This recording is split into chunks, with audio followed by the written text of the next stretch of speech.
I think it's not by chance God has created us in a way that we have to have daily physical sustenance. The children of Israel coming out of Egypt lived for 40 years approximately on something called manna.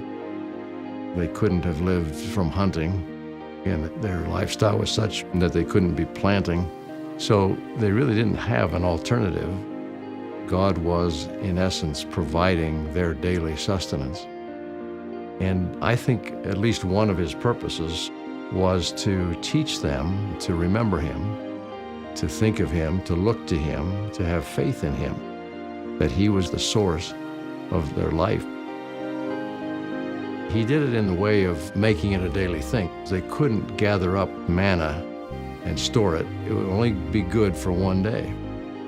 They couldn't forget who was the source of their blessings. There's a spiritual parallel in our day. We all recognize the need for physical sustenance. Hunger and thirst remind us very strongly if we forget.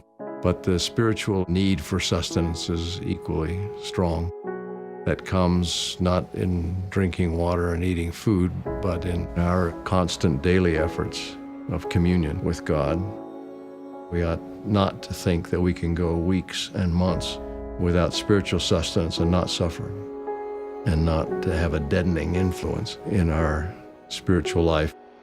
Acknowledging the reality of our need for a daily spiritual ministration or manna helps us increase in our courage to do the right thing and to serve others more than we would have if we ignored God.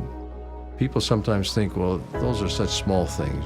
Prayer, immersing ourselves in the scriptures, pondering, meditating. How can that really produce a significant difference in a person's life? But it does. As small as those things seem to be, as daily routine sometimes they may seem to be, these are the kinds of things that day by day transform us.